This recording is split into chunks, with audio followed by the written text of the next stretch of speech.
is Taylor Cox, and I am with the Hunting and Fishing Academy. I'll give you a few minutes to let some people get in here. Maybe they're a few minutes behind. I'm going to throw up a quick little brim fishing experience questionnaire. It's only a one question. See what all experiences we have tonight in the virtual class. So if you wouldn't mind, just click on one of them. See a few of you are already doing it, so it tells me it's working. And just let us know if you ever never caught a brim. We can change that here, especially coming into this weekend. And then some experience, maybe you caught one by accident, or maybe when you were a kid. And then if you frequently fish for brim, maybe you can pick up a new trick tonight, or maybe a new recipe as I share my favorite at the end, and maybe give me a tip or two.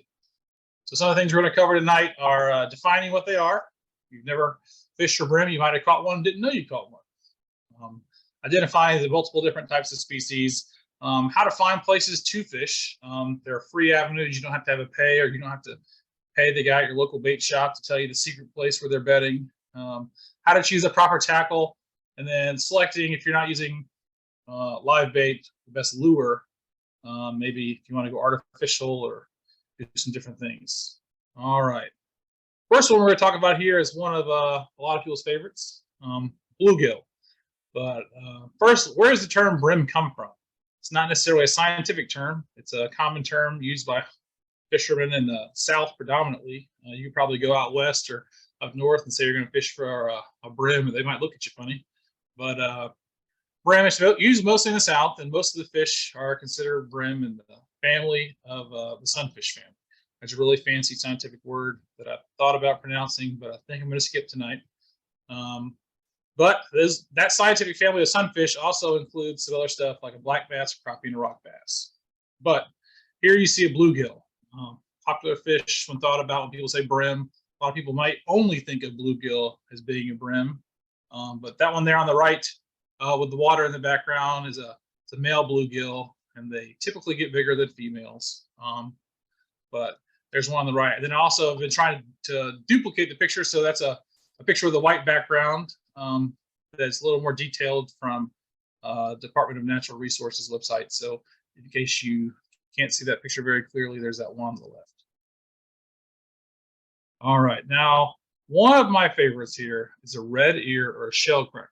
So that was one of the questions earlier, but the official name is red ear. If you can sort of tell on there why they might call it a red ear on the Natural Resources or the drawing right there on the right with the non-blue background, sort of why they call it a red ear. It's commonly called shell cracker. Growing up, if you would ask me what a red ear was, I probably wouldn't have been able to tell you. But shell cracker, I did know. Slightly bigger on average than a bluegill. So they're going to be a little bit bigger. And then when you're fishing for bluegill in deeper water, you might run across a shell cracker. It's just they typically spend a little bit deeper. Even this week on Friday, we have our first full moon in May. So that typically signifies the start of breeding season for all brim. But even with those beds, they might be a little bit deeper than the bluegill typically. But that's a red ear. All right, now warmouth, Google eye, or green sunfish. To me, that looks more like a bass, but it's sort of neat to see if you look at that guy's hand in comparison to how big the fish is. They're similar more to a bass than a brim, and then they're not typically found mixed in with red ear or bluegill. So if you're going to fish for red ear or bluegill, you're probably not going to stumble across one of these. The most place I've stumbled across a red ear with a warmouth, maybe like if it's caught in the back stream or back pocket of a reservoir after a heavy rain or something, and sort of like a bycatch. But warmouth, Google eye, green sunfish are all really fun. They give you a good little fight if you pick one up on a back stream or reservoir.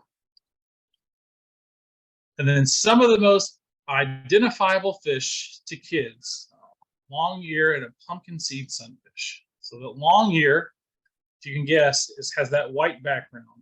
It's on my left. I believe it's on your left as well. But that long ear has that white background. You can sort of see why, just like the red ear. It's just that natural place your eye first want to go to. The long ear sunfish are primarily found in small streams and creeks.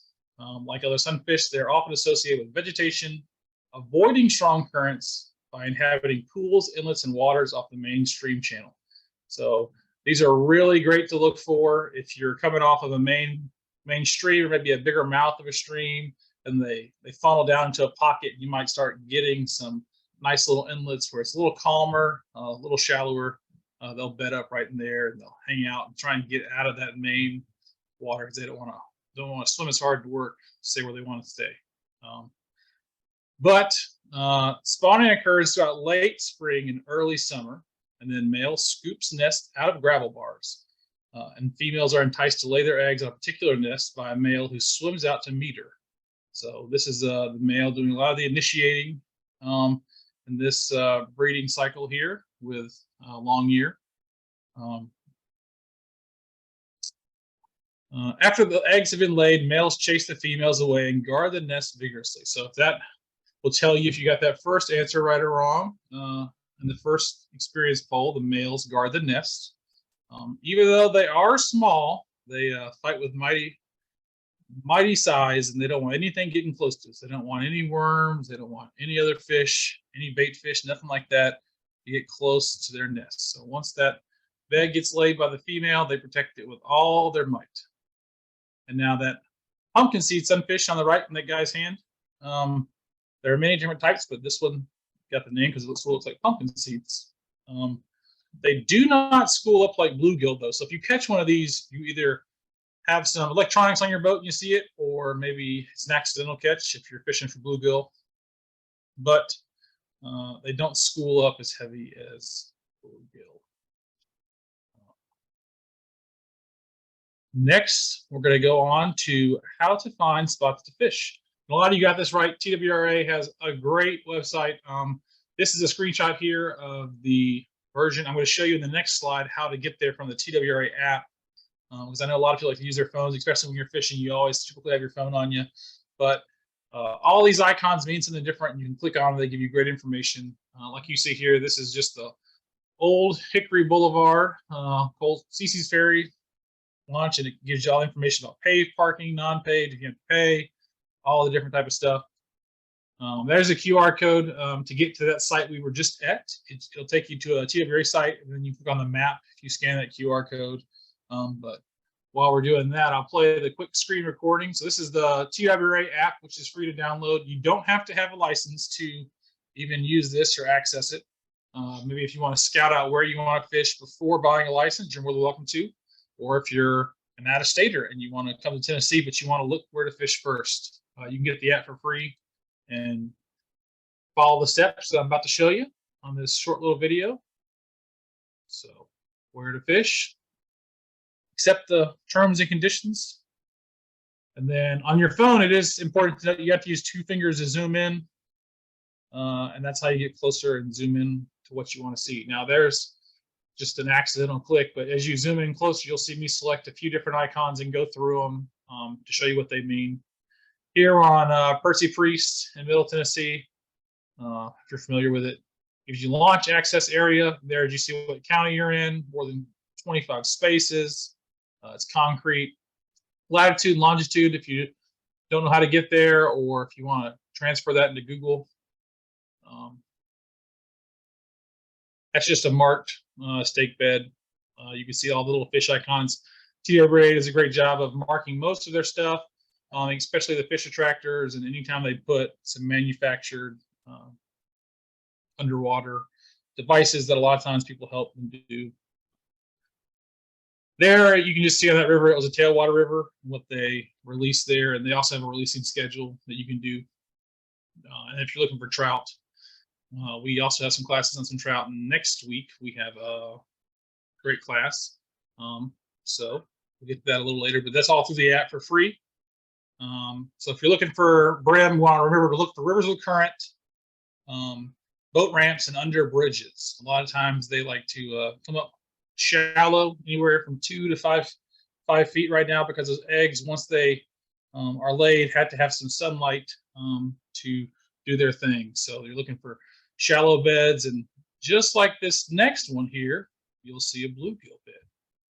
And if you said honeycomb shaped earlier on the quick question, you are right.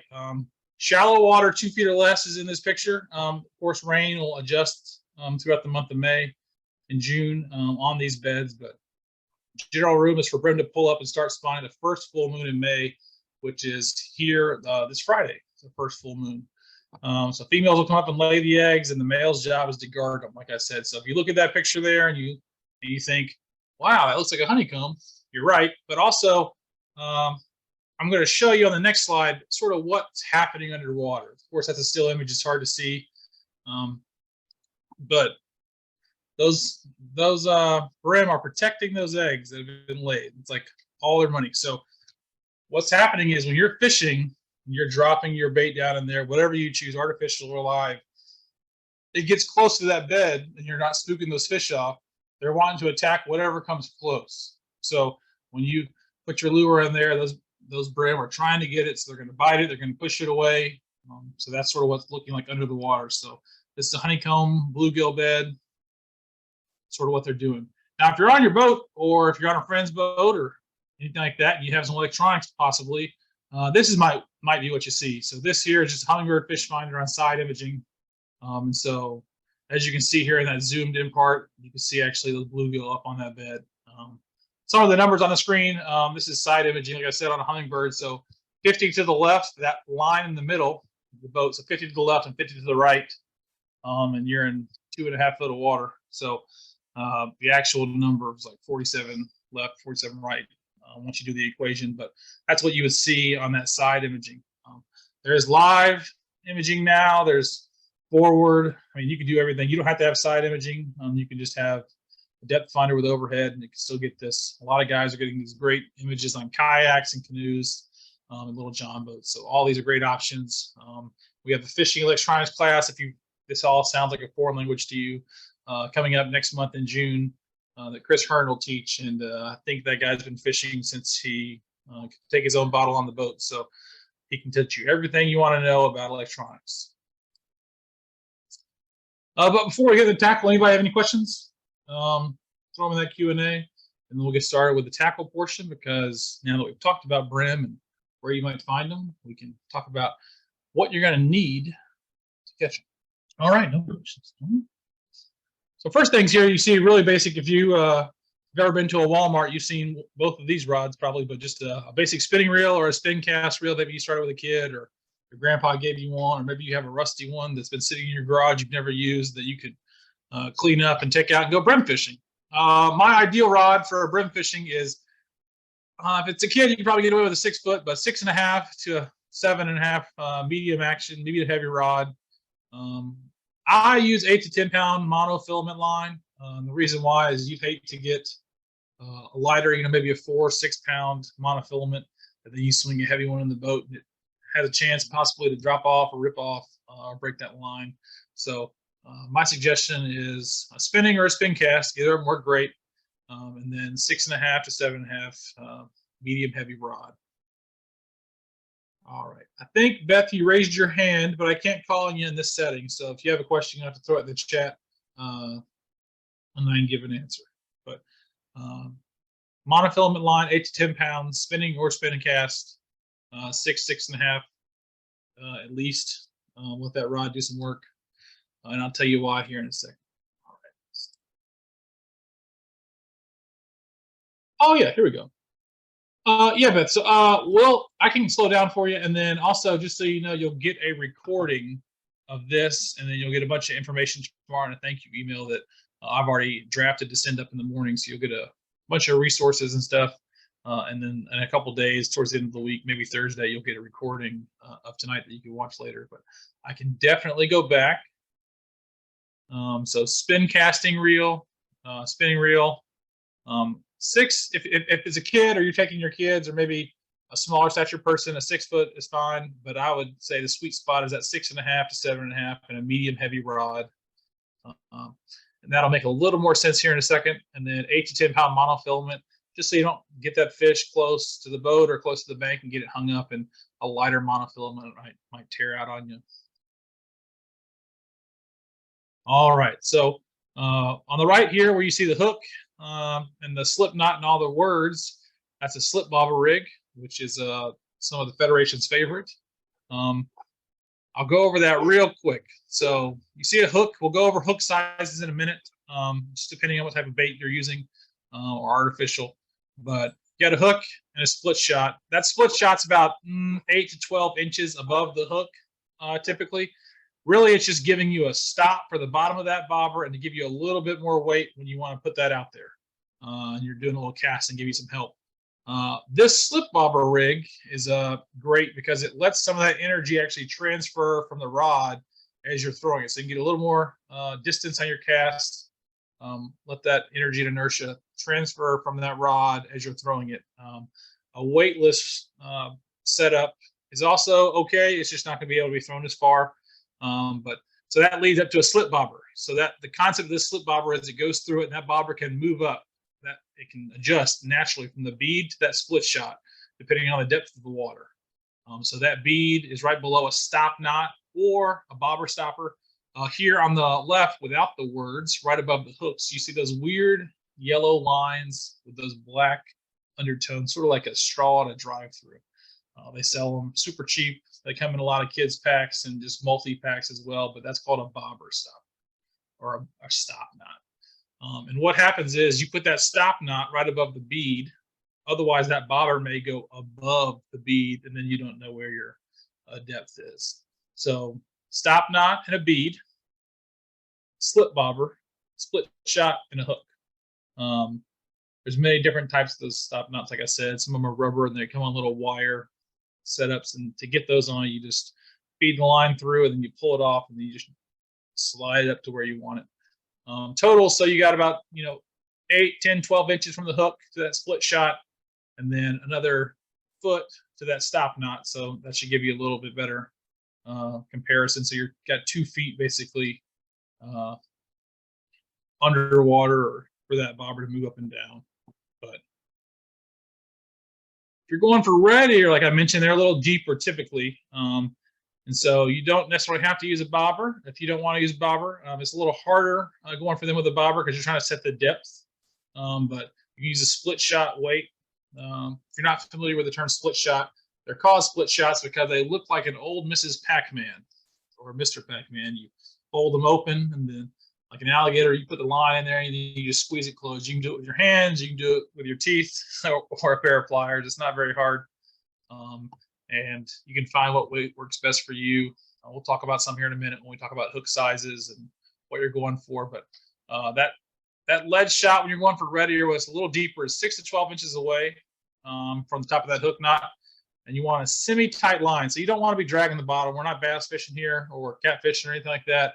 You want a semi-tight line so you don't get hung up. Otherwise, you're going to get tugging on that grass, and then you're not going to have too much luck. But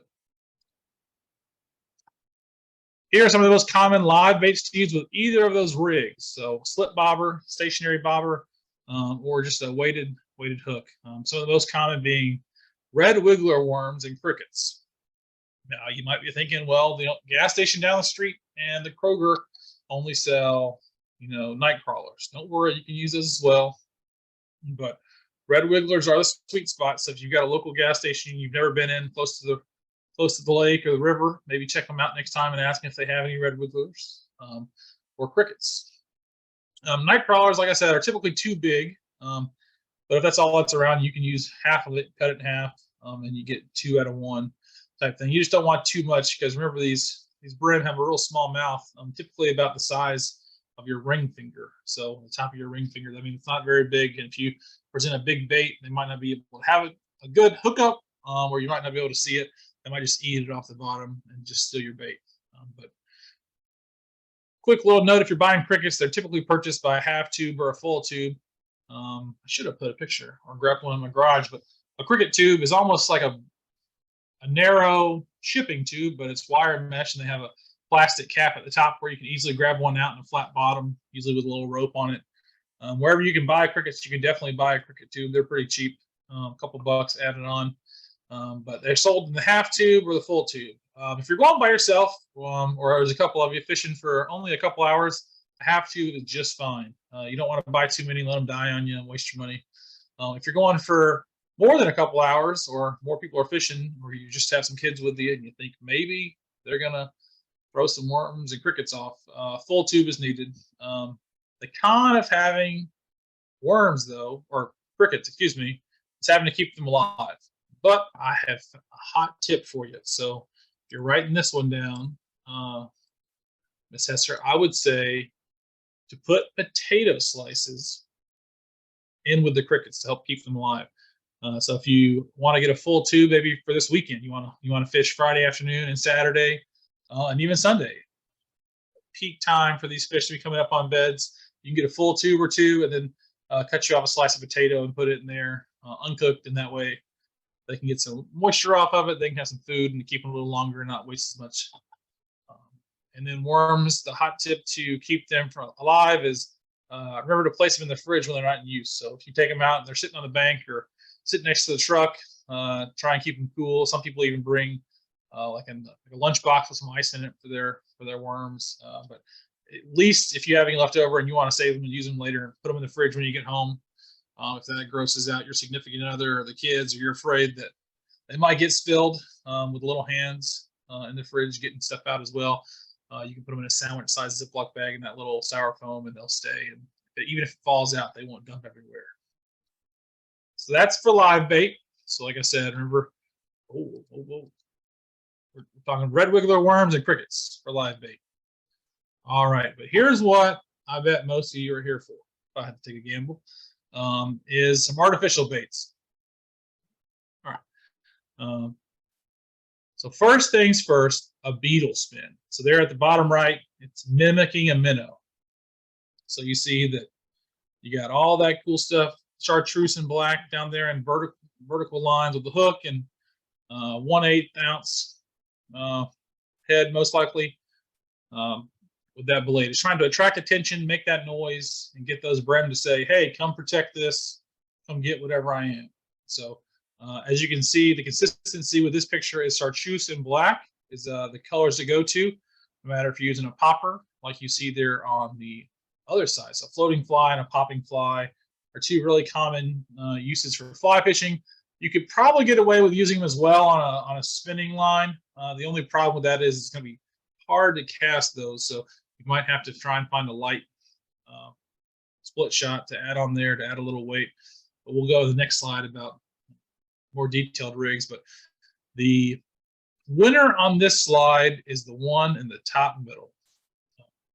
It's a Road Runner head with a 1/8 ounce Strike King Slabalicious. Chris Hearn, the West Tennessee field rep, swears by these. And if I had to put all my money on it, I would say he's got at least 2 or 3 dozen in his boat right now. But the color on that is tuxedo black with chartreuse glow. So Strike King Slabalicious, color tuxedo black with chartreuse glow. Now the reason why this is so special is you see that tail. That tail makes left and right, up and down motion, which I have a little video we'll see here in a second of how this bait works. It's really easy to get. If you have kids that you want to use without having to deal with crickets and red wigglers, you can get one of these and they can pull it through. That hook is typically on the upside, so you don't have to worry about as many snags. But of course, I say that and you'll let the kids do great, and then you'll be the one throwing it in the tree. So take that for what it's worth. But Road Runner, Strike King, 1/8 ounce, Slabalicious, tuxedo black, and chartreuse. Now that floating fly and popping fly looks super cool. It's nice to use to catch these. A lot of times because you can see the strike. So as that's floating on the top, you can see that brim or bluegill come up and try and hit that. But you have to use a light rod because fly rod, because you got to get that motion. So you just got to really sling it out there. So it's got to use a longer rod, typically with a little more pop to it. Hooks to use when you're using the live bait would be a bait holder hook, number 1. It's about the size, a little smaller than your ring finger. That would be great. Cricket hook with a longer shank. So the size is still number 1, but it's also just has a little longer shank on it, a little more room for that cricket. A worm hook is also fine. It's a longer shaft with a shorter shank. That's why I mentioned earlier, if you do get some night crawlers, if there's no red wigglers available or they just don't look as fresh at the store, You can cut those in half. You don't want as much out there. And then minnow hook, cricket hooks are all the same, but just remember a fish's mouth is only about the size of the tip of your middle finger. So when you look at that middle finger, the tip, you don't want to throw a huge, bass hook on there. No circle hooks. We're not fishing for catfish here. We want to use a bait hook, about the size of your middle finger, hook number one. And then if you're using crickets, I prefer a longer shank. But if we're talking about the poppers, which are a lot of fun to fish, but they're typically used with a fly pole or a really long spinning reel setup. But here using number one is a streamer. So that top one is you got the popper, it's got a streamer behind it. So the idea here is that you're giving two different presentations to that brim. So you're going to get the action and the excitement from it popping on the top to bring all the noise and excitement underwater. That fish, remember, their eyes are on top and on each side. So they're looking up a lot of times and they can see better. So they're looking up, they're seeing that. Remember, they're protecting their beds, which are 2 to 3 feet right now, coming into the week. So you're really playing with a close bait to get their excitement up. Then you also have a streamer. So if they can't catch up as fast as you're pulling, they might be able to catch that second one in the back. Also, you can use the tag end of a blood knot. So as you see that number two. But the most important part on those first two is the noise those first two are going to make, right? So they can hear that from a long distance away. And that second one's going to be. I think Beth wants me to slow down a little bit. Sorry about that, Beth. You're trying to attract more fish with the front. So those two big ones on the front are trying to get the fish's attention, trying to say, hey, here I am. And the popper dropper method is that last one. So you're looking exact opposite, right? So they're going to see first, and that second one right there at the bottom where that fish is coming up is great. So all these are great. I would say most of these are for fly fishing, or like I said, if you add a split shot, you're more than welcome to try it. Be a great way to hopefully try something different. So some of you experienced ones and catch a lot of brim that are joined tonight, maybe this is something fun you could try this season. After you, of course, you get a boat full, because important things are you have something to snack on later versus trying new techniques. But we're going to go back. Here's the next video of the Slabalicious in action. I might play it twice. It's only a quick little screen recording I did. But here's the Slabalicious action. So as you see, it's like going back and forth with that tail, giving that natural movement. You can actually feel that on your rod. That's why I was saying that a medium heavy is good. You can feel that on the rod as you're pulling it, and then you can actually feel that strike a lot easier. So I'll watch it again real quick. As you're going underwater, you're feeling that tail go back and forth. And as you do it once or twice, you'll get used to that feeling of the Slabalicious tail going. And then it is super obvious when it gets hit. There at the end, you sort of see it going down. You can also do it a little differently if you know what you're fishing under and don't get tangled up and you want to do some popping action. You're definitely more than welcome to do that. But like I said, the Slabalicious is, I just keep watching it. It's great. Like I said, tuxedo black and chartreuse is what I suggest, what Chris Hearn lives or dies by in West Tennessee. So definitely chartreuse. There you saw some pink. But here's what we're after. Hopefully we all are here because not only do we want to catch fish, we want to eat some fish.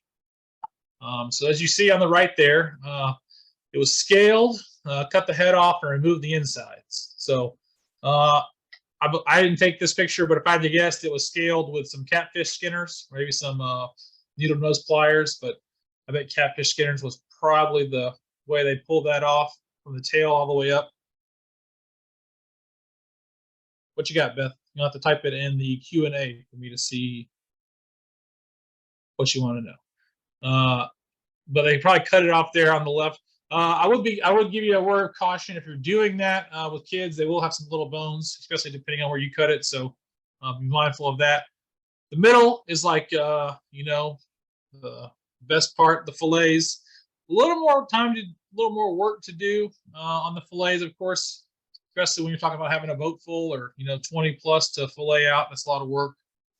Fingers get tired. Pam asked what the jig head weight was, And I'm assuming, let me just go back and make sure we're talking about the same one. Are you talking about the middle one? That's a 1/8 ounce Strike King. It's a Roadrunner head is the name of it. If you go to like Walmart or Bass Pro Shop, it's a Roadrunner head because it looks a little bit different. It's not that standard one like all the little fishing kits. But then that other one is most likely a 1/8 ounce as well. It's just a standard jig head. That's why it's a circle. I just prefer the Roadrunner. Couldn't really tell you why. It just sort of feels different. I like the eye profile, a little more flashy, and it being chartreuse. I just think it gets a little more attention. That's a 1/8 ounce. So the fillets in the middle, like I said, are a little more work to do, but a little bit easier when you're having kids or maybe someone that's never tried fish. You don't have to worry about as many bones. And then skin pulled off with the catfish skin, like I said, on the left, and on the right, scaled. Cut head off and remove the inside. So when I say scaled, you can use a spoon, you can use a scaler, you can use the back of a butter knife or a sharp knife if you're careful, and just go right against those scales. You can sort of see the white texture there. In case you're confused on which way we're looking, it's the fish there on the right with all the color still. You can see that it's not the meat; it's just the outside of the fish. Still has the fins on it, but they've been scaled. So whoever took this picture took it back of a spoon or a butter knife, and they scaled those to remove all that. Now, if I'm cooking these pan frying, I'm doing 350 to 360, a little light oil hopefully in there, but you wouldn't want to go too much higher if you're pan frying. My favorite recipe I decided to add on to here tonight is fish fillets. And I like cornflakes as crumbs. Now, this is a little different. There are thousands at Walmart for under $5 a piece, pre-done, ready to go. They've got Zatarans. I mean, there are every different Louisiana. They've got every different type. But my favorite one is here's the recipe. I use fillets mostly, but if you have a bunch of them, I understand. If you don't want to do that, this still works great. If you want to take a picture of that, you can, because it's not a website or anything. It's just one of my favorites. But on that half a cup of cornflake crumbs, what you do is you crunch them up and you put them in a bowl before you dip them. So once you get through mixing all this up, you put the milk and the eggs and salt and pepper in a blender. You turn it on real low. Sometimes it's not even one on your blender. It's like stir on mine. And then you slowly add your flour and blend it till it's smooth. And then you pour your batter into a bowl. And then crackers and cornflakes and crumbs in a separate bowl. And then once you've got those fillets off, like I said, and the fillets again are the middle ones. So there's no skin on them. Most of the bones have already been cut out. No tails, no heads. Once you get those into the bowls and they're separate, ready to go, you combine the cracker and cornflakes. You rinse the fillets in cold water and you drain them. So if you put them all in a bowl, because you're going to have a bunch of them. I promise you, if you do this right, you're going to have a bunch of them, you're going to drain them. And then you're going to take them and you're going to pat it dry with a paper towel. And then you're going to dip those fillets in the batter. And then you're going to coat them with crumbs. So if you ever had like catfish, or you see them in a restaurant with like a thick flaky crust, or even like Captain D's, like that golden crispies as some people call it, you're going to dip them in the batter, and then you're going to coat with the crumbs. And then this is for deep fry, not pan frying. You're going to deep fry, and it's going to be 370 to 375. A good tip for keeping them at that temperature is don't start cooking as soon as your oil gets to 370. I like to let it get there for 4 or 5 minutes to where it's consistent. It's not going higher or lower. There's 4,000 different fryers out there, and they all work the same as long as you just keep that temperature correct. Well, all right. Everett gave us a hot tip. I'll share it with everyone. The best thing to do to scale a fish, Everett thinks, is a bottle cap screwed to a piece of gel. I've seen some social media videos about it. I just haven't remembered to save my root beer caps to do that. But he was saying, like, you put a piece of wood, like some scrap, and then you screw the bottle cap to where the bottom of the bottle cap faces out and the little screws inside. And you go back and forth to scale the fish. Thanks, Everett. But so when you're deep frying this, in mind you 370, 375, and then you know they're done when they're floating or lightly brown, like you see in that picture there. So 3 to 4 minutes tops. If you're already at temperature when you put them in, anything over 4, you're probably getting golden brown like a burnt French fry. You also don't want to overload. Since these cook so quickly, typically what you do is you throw a few in to where they don't touch and they have space between them, and you can get a pair of tongs in there or a metal spatula, and you flip them over real quick in the grease in 3 to 4 minutes. You want to wait till they're golden brown. Don't overload it, and then remove them, and then you put them on a rack or a paper plate like you see with paper towels. You just want to put paper towels underneath them to catch that grease so they don't sit in it. You want, like, I like the cornflake crumbs because it's the lighter, fresher, crunchier bite, in my opinion. So I like to think that you put them on paper towels and it does something. If you put them in like a pan or a bowl after they're done, sort of just sits down there and gets heavy, sort of like the chips at the bottom of the bag where they're a little bit extra greasy. And I prefer to avoid that if possible. So like you see in the slide there, that's a picture of just paper plate, real simple. But if you want to be fancy with it, you can add a little bit of fresh cut lemons, maybe make your own tartar sauce if you find a recipe online. I personally don't like tartar sauce. I'm just more of a ranch hot sauce type of guy, so I don't have any homemade tartar sauce recipes for you. I'm sorry, but I do enjoy a good cut of lemon.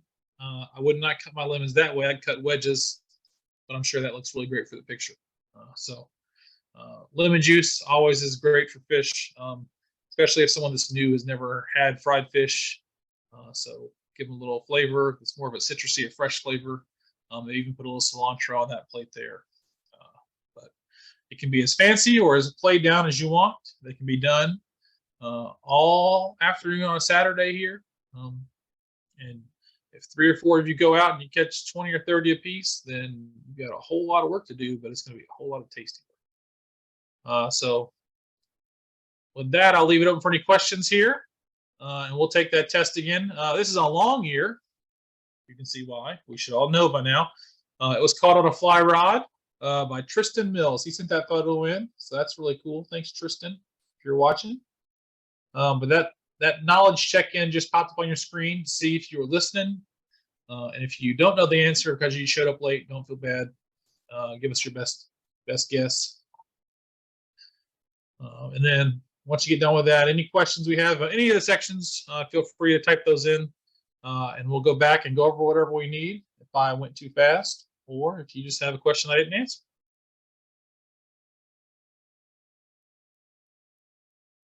I know a lot of the questions I've had in the past and over the years for fishing have been about electronics. Like I said, that just depends on what brand and model and what kind of craft you're using it on. But we do have a great free virtual series just like this one coming up in next month in June. It's hard to believe, we're in May. In June, that Chris Hearn is doing, and the whole hour is all about fishing electronics. He'll give you all his tips and tricks, and if you're starting out, what you should probably go with a depth finder before trying to get into really expensive 8, 10, 12-inch screens, dual screens, triple screens, live, left and right side imaging, all that. So he will definitely help you out next month, and I can get you a link to that website to sign up for that free virtual class. Now let's get to some questions. How well do Bream do in the freezer? Well, Billy, I would say they do great. An easy tip for doing Bream in the freezer is make sure they're dry when you put them up. So I give them a good rinse and a good pat down with a paper towel, and then I would do a freezer bag preferred. So you're looking at like the vacuum sealed bag is what I was trying to say. Get all that moisture out of there and get it frozen. Some people say, and I don't know if I believe it or not, but I've had some fish that tasted great and some that tasted terrible, but you freeze them in salt water blocks to that way once they freeze, they're froze, and then when you pull them out, you might keep the moisture. I don't know. I've eaten them both ways. That's sort of, I guess maybe I did it wrong, but they do freeze great. You just got to use vacuum seal bags or get all the air out of that bag when you can. Darren asked, are the Bream pretty safe in most lakes to eat? I would say yes, Darren. There are hundreds of, maybe even thousands of lakes across the state. And if there is any concern about eating the catch out of there, they're really well posted. So maybe if you go to West Tennessee, some of the high lead ones possibly will say it's not good to consume fish out of this more than X number of times a week. So I would not worry about it. I know plenty of people that eat fish out of all the Tennessee rivers and creeks multiple times a week. So if I had any concern, it would definitely be posted. And you can definitely look on TWRA's website if there's any concern or if there was a spillage, they would let you know. Edgar asked, when did the brim go after spawn? Late summer. Well, that's what everyone wants to know. They typically go back a little deeper. Now that they're done protecting and those fish swim off, they're going a little bit deeper around cover and structure. So earlier I mentioned around docks, around bridges. A lot of times they want to hang out in the sun for a minute and then come back. So anything where there's a natural structure, and when I say structure, I'm not just meaning like bass structure, underwater, sunken Christmas trees. I'm talking about anything where they can get in and out of quickly. Looking at big pilings under bridges. Maybe if you know where there's like a sunken boat or something like that. A lot of times if they just go back a little bit deeper, but that's why everyone says sort of now we sort of like to follow with the virtual classes what's currently happening. So we're doing this class now right before the brim spawns, so that way we can hopefully get on some brim really quick. And if you're running out to Walmart right now, I don't blame you. I'm excited for you. Make sure you go before this weekend when people get all excited and sell out the local Walmart.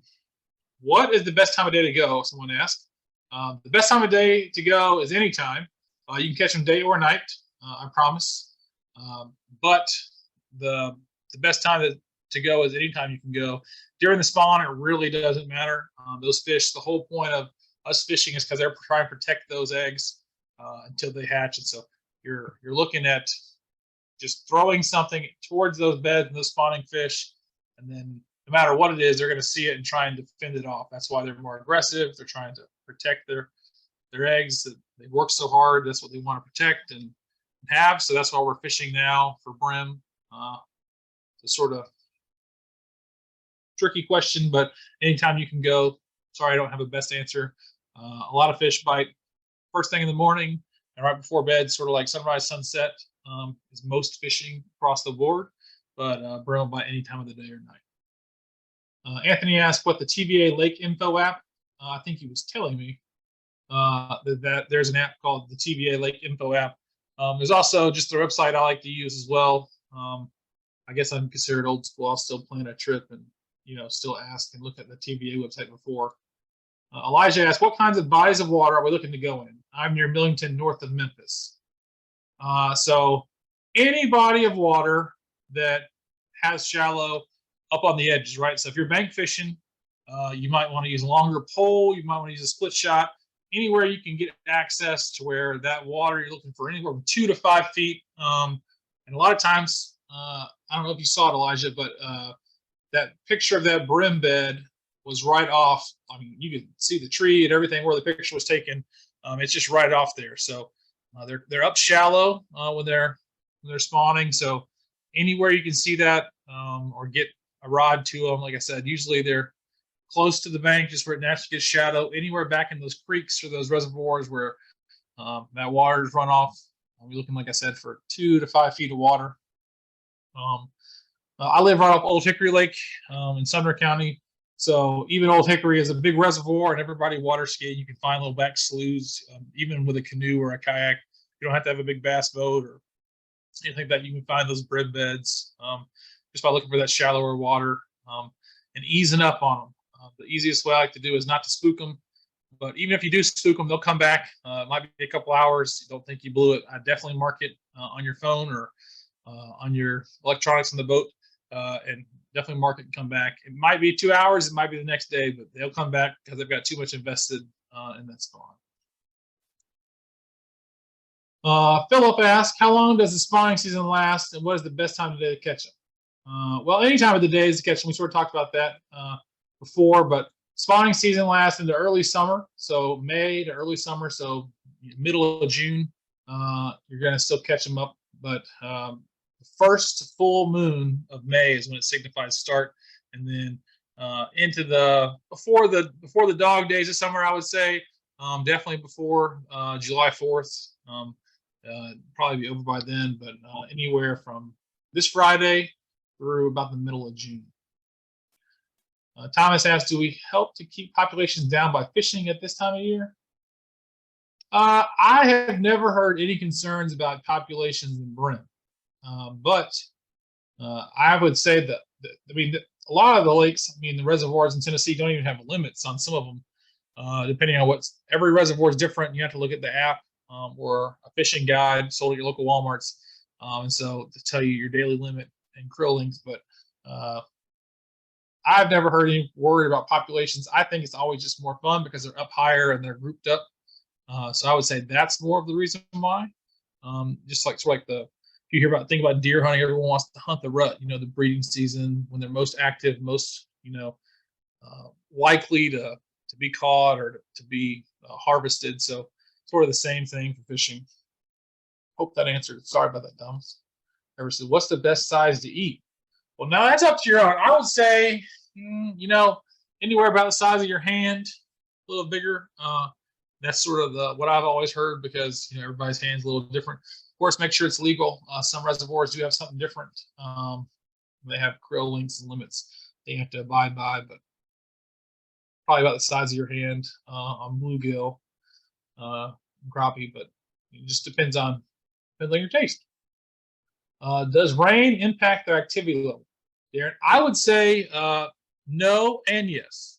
Here's what I would no, it doesn't, because remember, a fish is always wet. They don't care about the rain, but it does make them a little more amped up because they're seeing more invade their territory, right? So they're 2 feet down. They're seeing those drops of rain hit the top, and they're thinking that something is coming. So they're almost like their senses go up, right? If your eyes are only looking up in that 2 foot of water or that 4 foot of water, trying to protect that bed, there's a lot more what appears to them as bait or something that could go after them. So I would say you're fishing in the rain, you're still going to get bites. I promise you, you're still going to pull them in the boat. But if you're not fishing in the rain, it's a little easier to make your bait stand out, no matter what you're using, a Slavalicious or a normal jig head or a floating popper. You need to attract more attention because you're not competing for that attention as much as the rain is. Hopefully that answered them. All right, moving on a little bit. So the next class, like I said, is trout fishing. I think I mentioned that, or we talked about it. Trout fishing, that's with our East Tennessee field rep, Jeb, next Tuesday night. So once again, a free class. All you got to do is scan that QR code or go to our new website and check that out. And if you think you got anything out of this class tonight or you feel inclined, you're more welcome to donate. That's open year-round through our website as well. And then we did get a new website. You sort of saw the slideshow. If you've seen one before, it's a little different. We've got a new color scheme and a new great website that we launched back in April. So if you want to follow us on social media or check out our website, tnwf.org. And you can check that out. It's really neat, a little more user-friendly. We have a calendar of events on there. If you want to go to the Hunting and Fishing Academy or Scholastic Clay Target and want to find a team, it's real easy now. You can just click on that drop-down box and it'll take you right to it. You can type your zip code in or your county and it'll give you a team close to you. Same with processors. During deer season, all you got to do is type your zip code in and find a place to drop that deer off, or that half deer, that quarter deer that you want to help feed the local population in need. But if you have any questions, you're more than welcome to shoot them in there now. And if not, we'll end a minute early. All right. Thanks, folks. No problem. Yeah.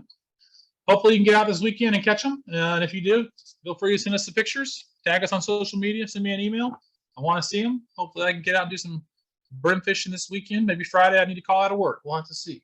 But hope you all have a great night. And like I said, any other questions or whatnot, shoot me an email. And I can definitely answer them or get them answered. All right. Thank you.